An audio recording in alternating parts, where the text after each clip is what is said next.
Good morning विद्यार्थी मित्रों। चौथा चैप्टर में सदिशो विषय આપણે શીખતા હતા।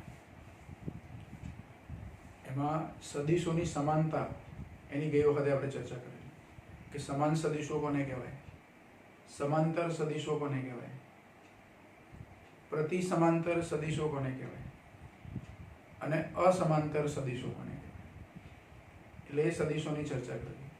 એની અગાઉના લેક્ચરમાં આપણે સદિશને આકૃતિ સ્વરૂપે કેવી રીતે દર્શાવાય, એની આકૃતિ દોરીને સદિશને કેવી રીતે દર્શાવાય એની પણ આપણે ચર્ચા કરી। હવે આજે આપણે શીખીશું કોઈ સદિશને કોઈ વાસ્તવિક સંખ્યા સાથે એનો ગુણાકાર કરવામાં આવે, સદિશની સાથે વાસ્તવિક સંખ્યાનો ગુણાકાર કરવામાં આવે તો શું થાય, એટલે કોઈ સદિશને વાસ્તવિક સંખ્યા વડે ગુણીએ તો શું જવાબ મળે આપણને, એની આપણે ચર્ચા કરીશું। અને પછી સદિશોના સરવાળા બાદબાકી કેવી રીતે થાય એની ચર્ચા કરીશું। તો કોઈ સદિશને વાસ્તવિક સંખ્યા વડે ગુણવામાં આવે તો શું થાય, એટલે કે વાસ્તવિક સંખ્યા સાથે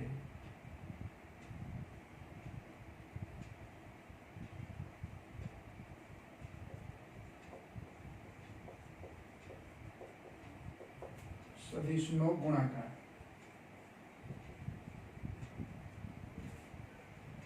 વાસ્તવિક સંખ્યાને સદિશ સાથે ગુણવામાં આવે તો શું થાય। ધારો કે આપણને એક સદિશ a આપ્યો છે। હવે વાસ્તવિક સંખ્યાઓ ધન પણ હોઈ શકે, ઋણ પણ હોઈ શકે, શૂન્ય પણ હોય, અને ગમે તે વાસ્તવિક સંખ્યા તમે લઈ શકો। તો એવી વાસ્તવિક સંખ્યાનો સદિશ જોડે ગુણાકાર કરવો છે। દાખલા તરીકે એક સદિશ a આપ્યો છે, સદિશ a ની આકૃતિ આપણે દોરીએ। ધારો કે અમુક લંબાઈનો આ સદિશ આપ્યો છે।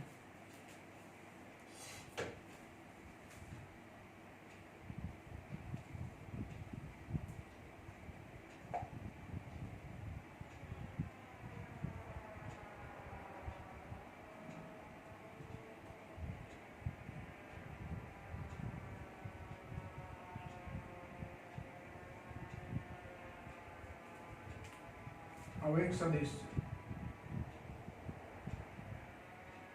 આ સદિશને આપણે a વડે દર્શાવીએ। આ સદિશ a, સદિશ a ની સાથે કોઈ વાસ્તવિક સંખ્યા ધારો કે k, સ્મોલ k, સદિશ a ને વાસ્તવિક સંખ્યા k વડે ગુણતા સદિશ a ને कोई वास्तविक संख्या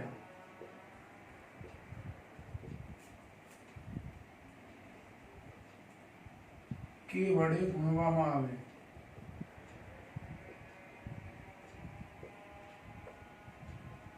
ज्या के ग्रेटर देन 0 એટલે ધન સંખ્યા હું k કેવા લઉં, ગ્રેટર દેન 0, અને k ગ્રેટર દેન 0 લઉં તો એનો જવાબ શું મળે, તો સદિશ a ને k વડે ગુણીએ તો જવાબ મળે k સદિશ a। આવી રીતે લખાય k સદિશ a।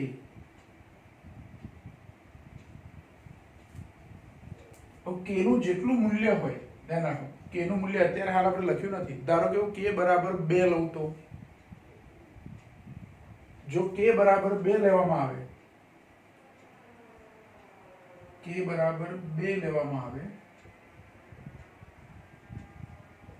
तो सदिश a ने 2 वडे गुणता जवाब શું મળે આપણને, 2a મળે। अब 2a નો મતલબ શું, 2 સદિશ a નો મતલબ શું કે અહીંયા સદિશ a મેં આ દિશામાં દર્શાવ્યો છે।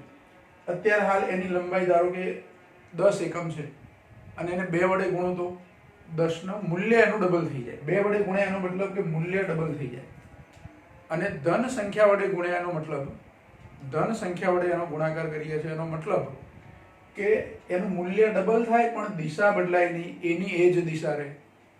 એટલે મારે એની બાજુમાં બીજો સદિશ 2 વડે ગુણ્યા પછી જે જવાબ મળે છે તે સદિશ જો લેવો હોય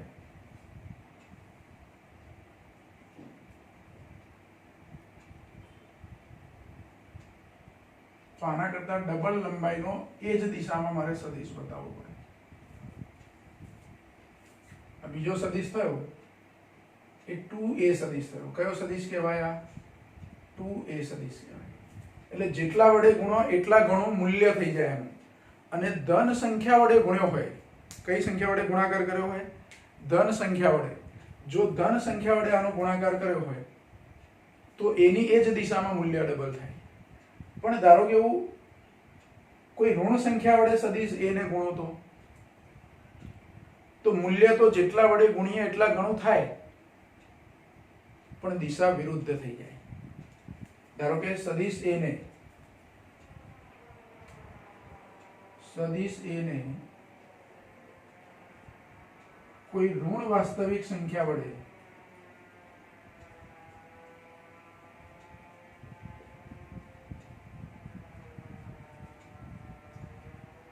પહેલા આપણે ધન માટે લખીએ, અહીં જે મળ્યું ને એનું પરિણામ લખીએ. સદિશ a ને કોઈ ધન વાસ્તવિક સંખ્યા વડે ગુણવામાં આવે તો સદિશ a ની દિશા બદલાતી નથી તથા તેનું મૂલ્ય k ગણું થાય છે. દિશા ના બદલે માત્ર મૂલ્ય k ગણું થાય. હવે જો ઋણ વાસ્તવિક સંખ્યા વડે ગુણવામાં આવે તો સદિશ a ને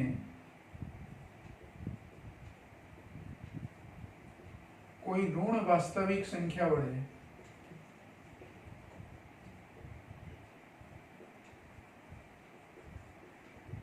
ગુણવામાં આવે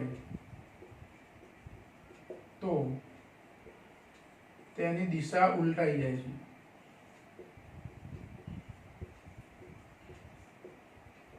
તથા તેનું મૂલ્ય k ગણું થાય છે. દાખલા તરીકે k બરાબર -1.5 લેવામાં આવે તો k એ સદિશ બરાબર -1.5 સદિશ એ આવું થાય. અને સદિશ a ની જે દિશા હોય એના કરતા એની દિશા શું થાય? ઉલટાઈ જાય. ધારો કે અહીંયા જેવી આકૃતિઓ બનાવો કે 1.5 વડે ગુણો પણ દિશા એની વિરુદ્ધ લેવાની. દિશા કેવી લેવાની? વિરુદ્ધ.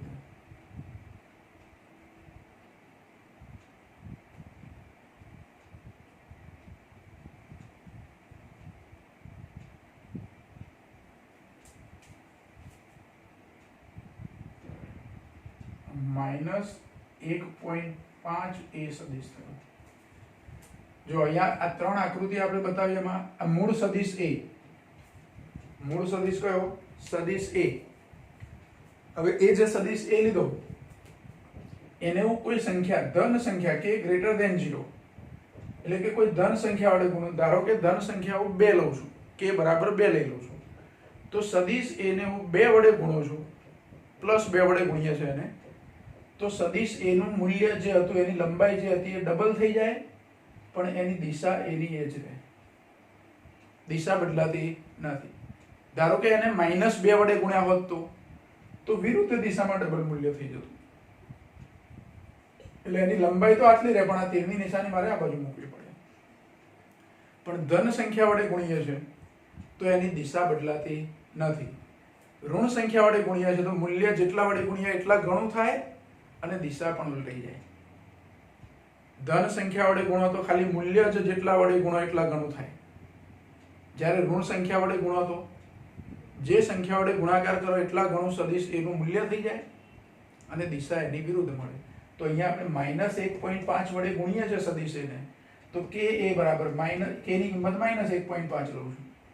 તો આ સદિશ કયો થયો? તો આ ત્રીજો સદિશ આપણે દોર્યો તે, જે આના કરતા લગભગ 1.5 ગણો આપણે દોર્યો, એટલે કે એના કરતા લંબાઈ 1.5 ગણી થઈ ગઈ અને દિશા એની કઈ થઈ? વિરુદ્ધ થઈ ગઈ. તો વાસ્તવિક સંખ્યાઓ સાથે સદિશોના ગુણાકાર આવી રીતે થાય. એટલે સાદી સંખ્યાને કોઈ બીજી સંખ્યા સાથે ગુણતા હોય, ધારો કે 5 ગુણ્યા 2 તો 5 દુ 10, હું 5 ને 2 વડે ગુણું તો 10 થાય, એટલે મૂલ્ય ડબલ થઈ ગયું. અહીંયા સદિશની લંબાઈમાં એવું થાય, સદિશનું મૂલ્ય ડબલ થઈ જાય, પણ એ દિશા મહત્વની છે. ધન સંખ્યા વડે ગુણો તો સદિશની દિશા બદલાતી નથી, ઋણ સંખ્યા વડે ગુણો તો સદિશની દિશા બદલાઈ જાય છે. મૂલ્ય તો બેમાં જેટલા વડે ગુણો એટલા ઘણું થઈ જાય. આ એકદમ નોર્મલ ટોપિક છે.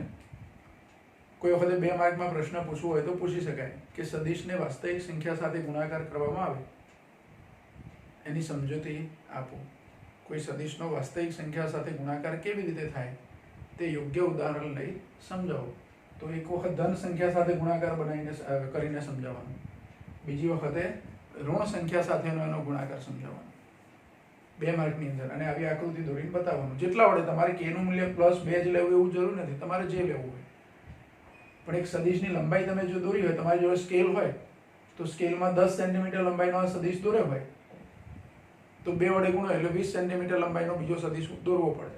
એટલે પ્રમાણમાં આપણે નોટબુક અથવા આપણે જે પેજ હોય એની સાઇઝને ધ્યાનમાં રાખીને પસંદ કરવાનું. બરાબર. હવે પહેલો મૂળ સદિશ 10 સેન્ટીમીટર લંબાઈનો દોરું અને નોટબુકનું પેજ ટૂંકું હોય અને મારે 20 સેન્ટીમીટર 2 લઉં, ધારો કે k બરાબર, તો 20 સેન્ટીમીટર લાંબો સદિશ દોરવાનો આવે તો પેજમાં જગ્યા ઓછી પડે. એટલે પહેલો મૂળ સદિશ દોરો એ નાનો દોરો 3 કે 4 સેન્ટીમીટરનો, અને 2 વડે ગુણો તો 4 સેન્ટીમીટર લીધો હોય તો 8 સેન્ટીમીટરનો બીજો સદિશ બનાવો.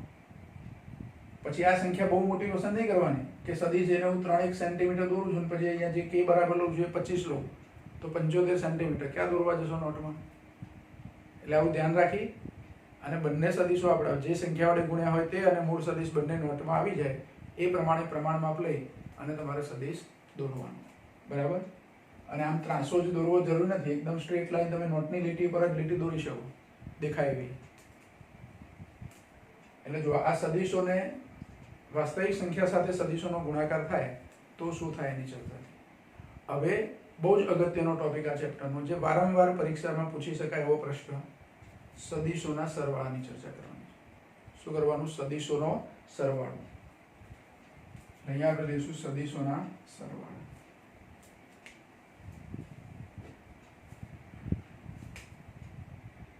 અગત્યનો ટોપિક.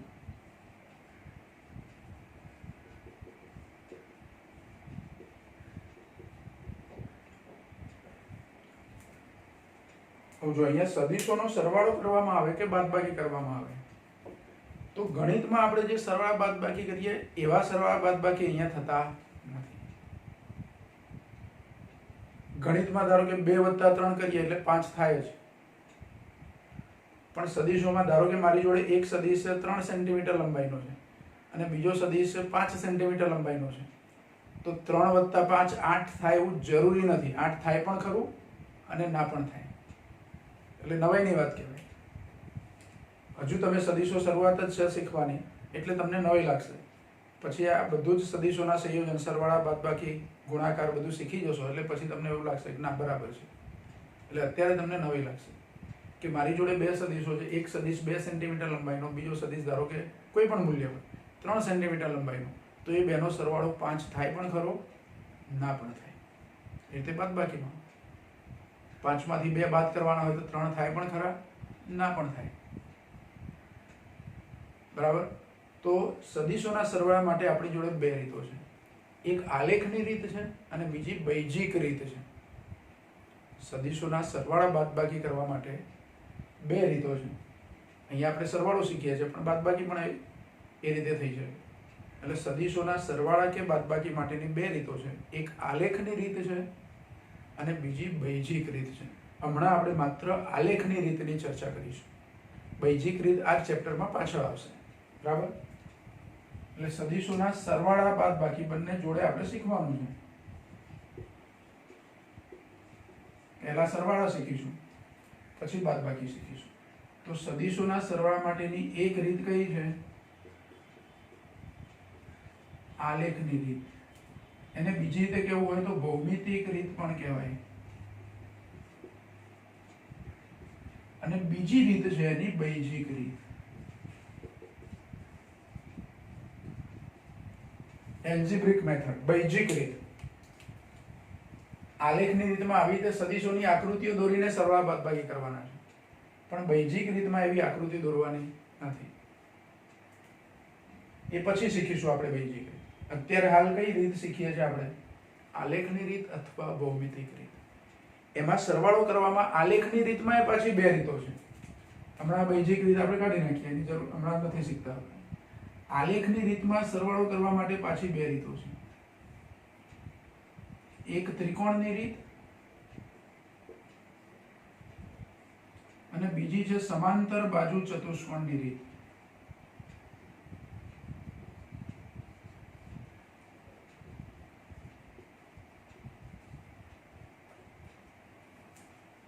આલેખની રીતે સરવાળો કરવા માટે અથવા ભૌમિતિક રીતે સદિશોનો સરવાળો કરવાનો હોય તો એની કેટલી રીતો છે?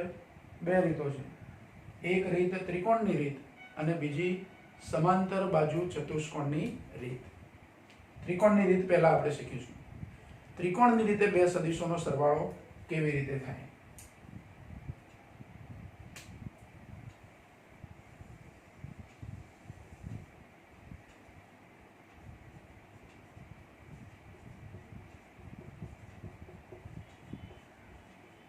સદિશોનો સરવાળો કરવા માટે ત્રિકોણની રીત. તમને પરીક્ષામાં 2 માર્કમાં પ્રશ્ન પૂછી શકાય કે સદિશોનો સરવાળો કરવા માટે ત્રિકોણની રીત યોગ્ય આકૃતિ દોરી સમજાવો. આવો પ્રશ્ન પરીક્ષામાં આપણને પૂછી શકાય. બરાબર? તો ત્રિકોણની રીત એની અંદર આપણે બે સદિશો લઈએ, કોઈ પણ બે સદિશો. તમે ત્રિકોણની રીતે 2 અથવા 2 કરતાં વધારે સદિશોનો સરવાળો પણ કરી શકો છો. પણ આપણે ઉદાહરણ કયું લઈશું? બે સદિશો. ધારો કે મને બે સદિશો આપ્યા છે. એક સદિશ A આપ્યો છે, બીજો સદિશ B આપ્યો છે.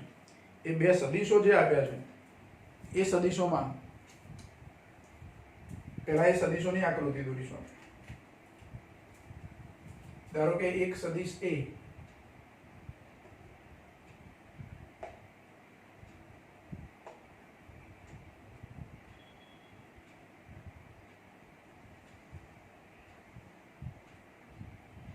આ એક સદિશ A આપ્યું છે. જો આની લંબાઈ તમારે નક્કી કરીને દોરવાની, જેટલા સેન્ટીમીટર દોરવું હોય એટલું, પણ નોટની બહાર ના જવું જોઈએ. ધારો કે આ સદિશ A છે, આને સદિશ A કહી દઉં. અહીંયા સદિશ A નું પૂછ છે આ, અને આ શું છે? સદિશ A નું શીર્ષ. બીજો એક સદિશ આપ્યો છે મને, સદિશ B. એ અલગ દિશામાં આપ્યો છે. ધારો કે સદિશ B આવી રીતે આપ્યો છે મને.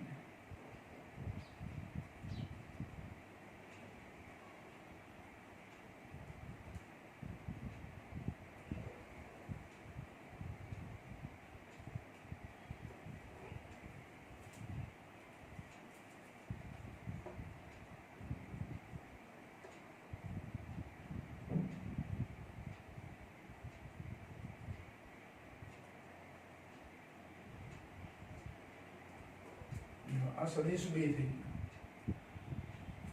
તમને કદાચ ઝાંખું દેખાતું હોય તો આપણે લાઈન ડાર્ક કરી દઈએ.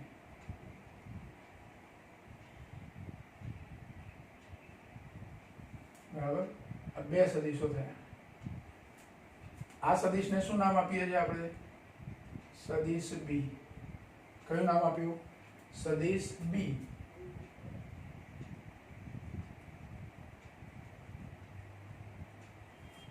હવે સદિશ A અને B નો સરવાળો કરવો છે. બે સદિશો આપણને આકૃતિમાં આપી દીધા છે.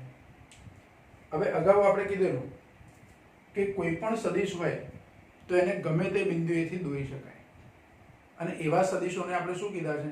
મુક્ત સદિશો. આપણે અહીંયા જેટલા સદિશો લઈએ છીએ બધા મુક્ત સદિશો જ છે.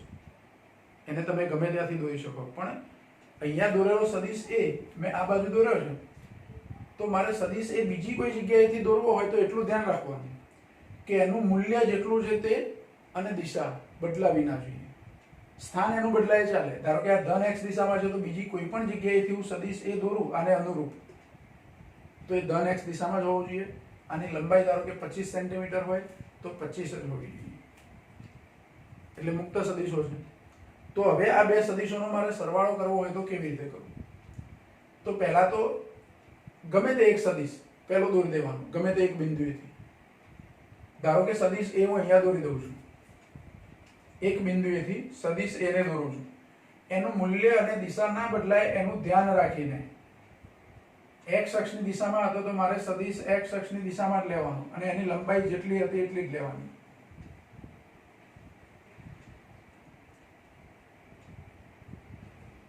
જો સદિશ એ મેં અહીંથી દોર્યા આટલેથી, જે બિંદુએથી સદિશ એ ને દોરે એને ઓ બિંદુ કહી દઉં, એટલે એનું પૂછ છે એ ઓ થયું અને એનું શીર્ષ છે એને પી બિંદુ કહી દઉં. હવે ત્રિકોણની રીતે આપણે સરવાળો કરવો છે. કઈ રીતે સરવાળો કરવો છે? ત્રિકોણની રીતે. તો ત્રિકોણની રીતે સરવાળો કરવા માટે સદિશ બી, હવે બી કેવી રીતે દોરવો એ તો મેં દોરી દીધો. તો બી ને સદિશ એ ના શીર્ષ પરથી દોરવાનું.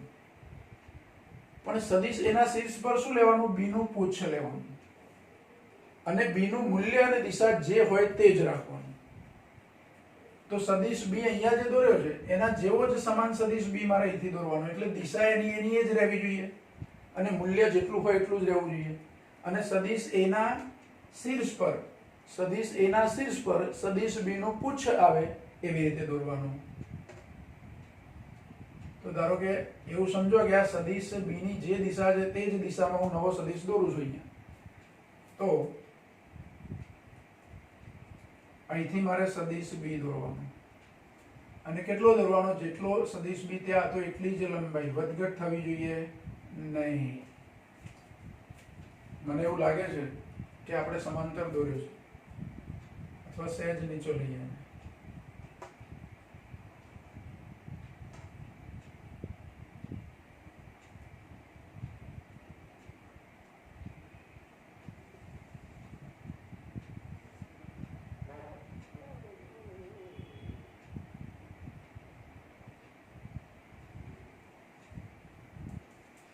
આ સદિશ બી દોર્યો આપણે. બી નું પૂછ ક્યાં લીધું? એ ના શીર્ષ પર, અને બી નું શીર્ષ અહીંયા આવી ગયું. અહીં જે બી નું શીર્ષ આવે છે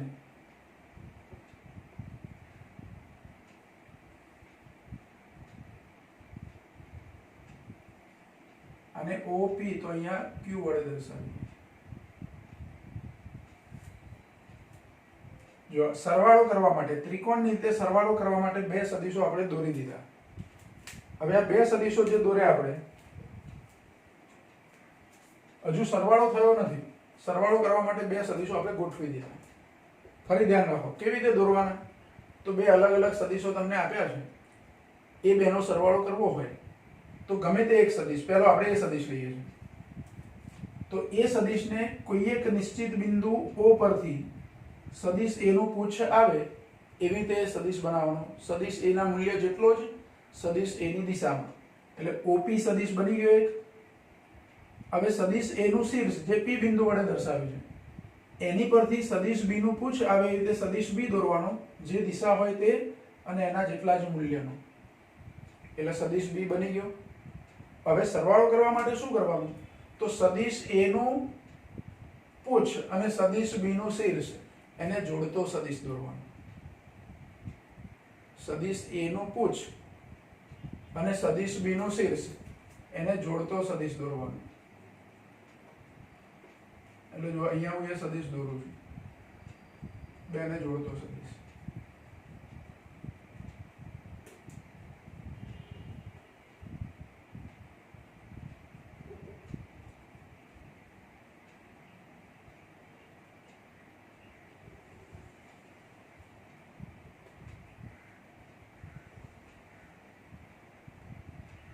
આ બંનેને જોડતો સદિશ દોરો. તો અહીંયા પરિણામી સદિશ જે આવે બેનો સરવાળો, એનું શીર્ષ અહીંયા લેવાનું. એટલે બે શીર્ષ અહીંયા ભેગા થાય. તો આ જે સદિશ મળ્યો આપણને, નવો સદિશ ત્રીજો, એ બે સદિશોનો સરવાળો છે. એટલે એને કહેવાય સદિશ A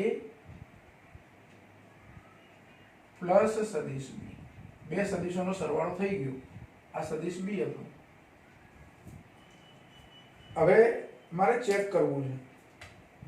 તમે જો બરાબર આની લંબાઈ જે લીધી છે એ જ લંબાઈ અહીંયા લીધી હોય, આની જે લંબાઈ લીધી છે એ જ લંબાઈ અહીંયા લીધી હોય, આની દિશાઓ પણ જે છે જે તે સદિશોની દિશાઓ એ જ રાખી હોય, તો પરિણામી સદિશની લંબાઈ એ આ બેની લંબાઈઓનો જે સરવાળો કરીએ એના કરતાં મને થોડો ઓછો દેખાય છે.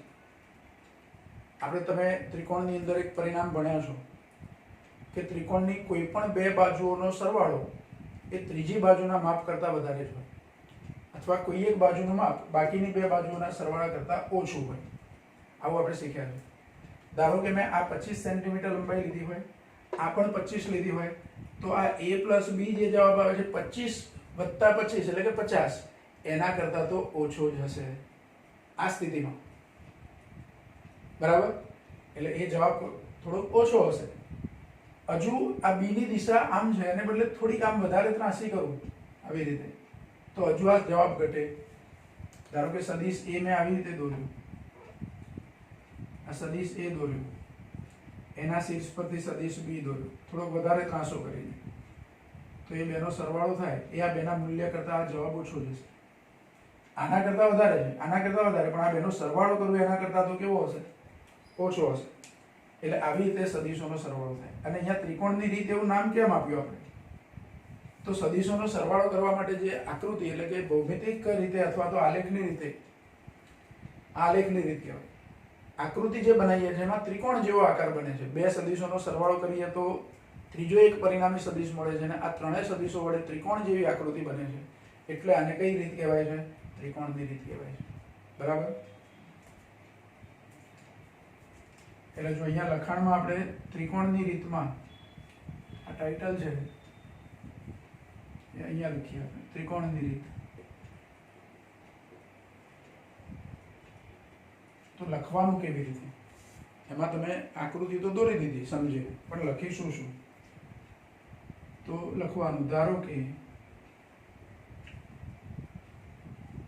આકૃતિ 1 માં દર્શાવ્યા પ્રમાણે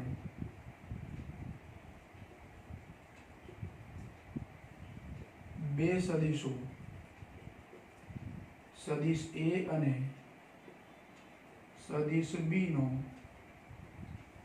સરવાળો કરવો છે. આવું ધારી લીધું આપણે. સદિશ a આપ્યા છે, સદિશ b. આકૃતિ 1 એટલે આ બે સદિશો દોર્યા તે આપણી આકૃતિ 1.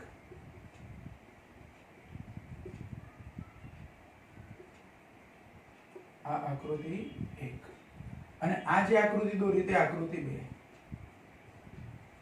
આકૃતિ કઈ? 2. તો બે સદિશોનો સરવાળો કરવો છે. હવે આકૃતિ 2 માં દર્શાવ્યા પ્રમાણે કોઈ એક નિશ્ચિત બિંદુ O પરથી સદિશ A દોરવાનો. એ દોરતી વખતે ધ્યાન રાખવાનું મૂલ્ય અને દિશા બદલાય નહીં. એટલે બીજો પોઈન્ટ લખીએ કે આકૃતિ 2 માં દર્શાવ્યા પ્રમાણે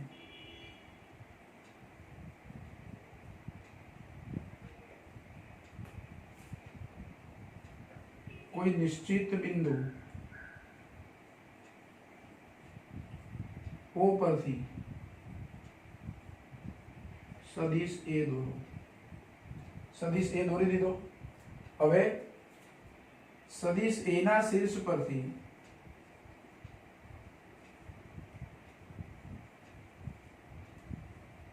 સદિશ B એવી રીતે દોરો કે જેથી સદિશ B નું પુચ્છ સદિશ A ના શીર્ષ પર આવે.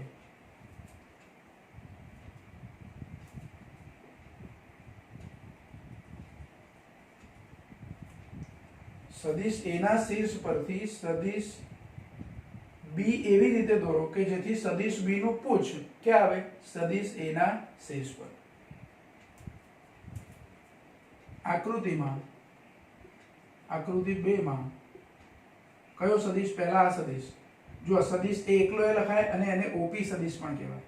એટલે સદિશ OP બરાબર સદિશ A તથા સદિશ PQ બરાબર સદિશ B છે. તો OP સદિશ અને PQ સદિશનો સરવાળો એટલે કયો સદિશ? OQ સદિશ. તો પરિણામી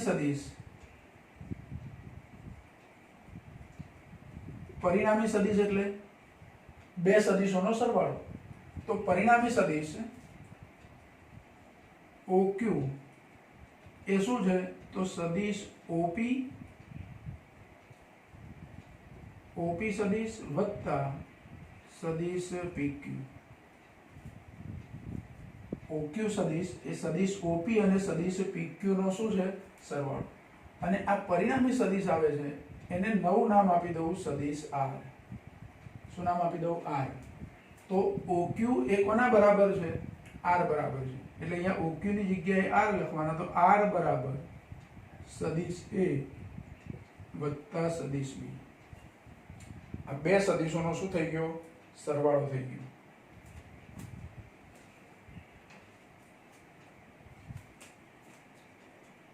એટલે પરિણામી સદિશ R એ સદિશ A અને સદિશ B નો સરવાળો થયો. હવે જો હમણાં આપણે કીધું હતું કે આ બે સદિશોનો સરવાળો કરું તો પરિણામી સદિશ જે મળે છે એ આ બેની લંબાઈના સરવાળા કરતા થોડો ઓછો છે. કોઈ વખતે સરખું પણ હોઈ શકે. આ બે સદિશોનો સરવાળો અને પરિણામી સદિશ, આ બેના મૂલ્યોનો સરવાળો એ પરિણામી સદિશના મૂલ્ય જેટલો હોઈ શકે. ક્યારે? એક જ લીટી પર બંને આવતા હોય તો, એક જ લાઈનમાં આવતા હોય. બી સદિશ મારે આમ દોરવાને બદલે ધારો કે આ બી સદિશ પણ આના જેવો જ આપ્યો હોય એને સમાંતર, તો સદિશ A દોર્યા પછી B મારે આમ જ દોરવાનો થાય. હવે આ 25 એકમ લંબાઈનો દોર્યો હોય ને આ 25 એકમ લંબાઈ હોય તો સીધી લંબાઈ હું માપું તો 25 + 25 એ 50 થઈ જાય લંબાઈ એની. પણ એવું ક્યારે બને? બંને સદિશો સમાંતર સદિશો હોય તો. જો અસમાંતર સદિશો હોય, કેવા? અસમાંતર, તો એમના મૂલ્યોના સરવાળા કરતા પરિણામી સદિશનું મૂલ્ય ઓછું થાય. એટલે બે શક્યતાઓ છે કે બે સદિશોના સરવાળાનું મૂલ્ય એ r ના મૂલ્ય જેટલું થાય, અથવા બેના સરવાળાનું મૂલ્ય એ r ના મૂલ્ય કરતા વધારે થાય, અથવા r નું મૂલ્ય આ બેના સરવાળા કરતા ઓછું થાય. એટલે હું લખી શકું અહીંયા, જો શું લખી શકું? r સદિશ એનું મૂલ્ય સદિશ r નું મૂલ્ય એટલે માનાંક કેવું હોઈ શકે? તો આ બેના સરવાળા જેટલું હોય અથવા એના કરતા ઓછું હોય. એટલે માનાંક સદિશ r less than equal to સદિશ a નું મૂલ્ય, એટલે કે માનાંકમાં સદિશ a વત્તા માનાંકમાં સદિશ b. પણ r સદિશ આ માનાંક ના લખ્યો તો r બરાબર a + b લખાય. એટલે અહીંયા આવું લખી શકું કે માનાંકમાં સદિશ a પ્લસ સદિશ b less than equal to માનાંક સદિશ a વત્તા માનાંક સદિશ b. જો આ પણ એક અગત્યનું પરિણામ સદિશોના સરવાળા માટે.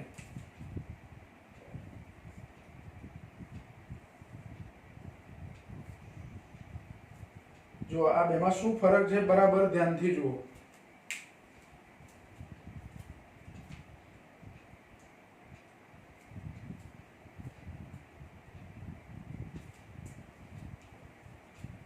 તો જો આ બાજુ મેં શું લખ્યું છે?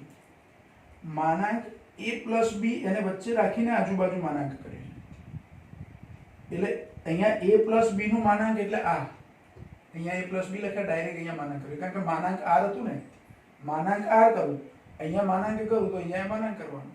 એટલે માનાંક r ની જગ્યાએ માનાંકમાં સદિશ a + સદિશ b અહીંયા લખ્યું. અને અહીંયા શું લખ્યું? તો આનું એકલું મૂલ્ય વત્તા આનું મૂલ્ય. હવે આ 25 હોય કીધું ને આપણે આ 25 હોય, આ ધારો કે 45 છે. આ લંબાઈ હું માપું તો મને 45 મળે સ્કેલ વડે. તો આ 25 અને આ 25 એ 50 થયા. જ્યારે આ 45 થયું તો 45 લેસ ધેન 50 એવું થયું. મેં લેસ ધેન ઇક્વલ ટુ એવું લખ્યું.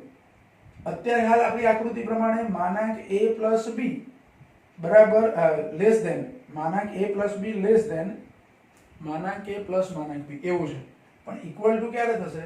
બંને એક જ દિશામાં હોય તો. એટલે બે શક્યતાઓ છે કે કોઈ બે સદિશોનો સરવાળો એમના મૂલ્યના સરવાળા જેટલો થાય અથવા એના કરતા ઓછો થાય. મૂલ્યોના સરવાળા કરતા કેવો થાય? ઓછો થાય. તો હવે આપણને એટલી ખબર પડવી જોઈએ કે બે સદિશોનો સરવાળો એ એમના મૂલ્યના સરવાળા જેટલો ક્યારે થાય? તો જો બે સદિશો સમાંતર હોય, કેવા હોય? સમાંતર હોય, તો એ બે સદિશોનો સરવાળો એનો પરિણામી સદિશ જે મળે તે એ બે સદિશોના સરવાળા જેટલો જ થાય, મૂલ્યોના સરવાળા જેટલો થાય.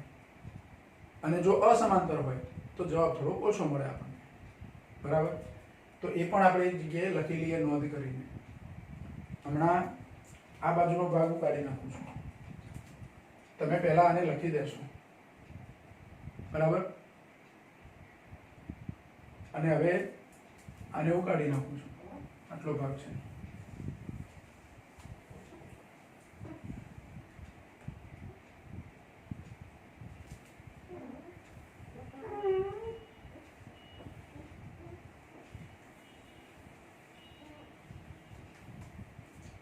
જો અહીંયા જે પરિણામ લખ્યું આપણે, આનો નંબર આપી દો. ધારો કે આને હું નંબર 1 ગણી લઉં અને આને નંબર 2 ગણી લઉં. પરિણામ 1 એ આપણા બે સદિશોનો સરવાળો સદિશ સ્વરૂપે છે, જ્યારે અહીંયા પરિણામ 2 એ બે સદિશોના મૂલ્યો છે અને સરવાળાનું મૂલ્ય છે. બરાબર. હવે નોંધ કરીને આપણે લખી લઈએ એટલે આપણો આ ટોપિક પૂરો.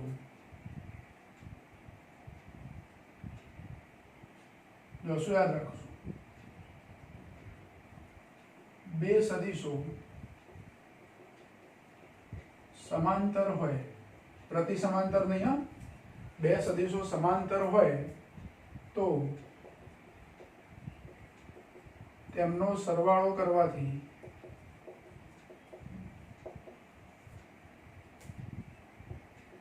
મળતો પરિણામી સદિશ એ પરિણામી સદિશનું મૂલ્ય આપણે એવું લખીએ, મળતા પરિણામી સદિશનું મૂલ્ય એ તે બે સદિશોના મૂલ્યના સરવાળા જેટલું થાય. પરંતુ જો બે સદિશો અસમાંતર હોય તો તેમના પરિણામી સદિશનું મૂલ્ય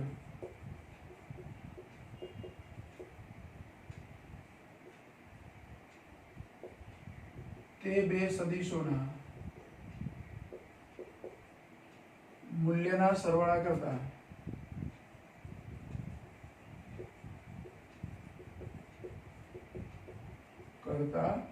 ઓછું થાય. આ જે સૂત્ર સ્વરૂપે અથવા સમીકરણ સ્વરૂપે જે લખ્યું છે એનો મતલબ આવો થાય. ઇક્વલ ટુ ક્યારે લખાય?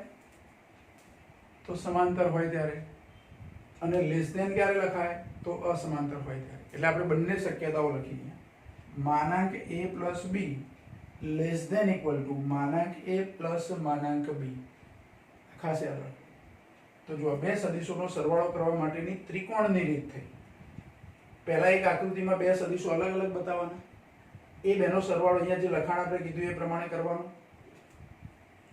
બરાબર. અને OP અહીંયા જો આપણે એવું કીધું કે સદિશ b ને કેવી રીતે દોરવો એ લખ્યું.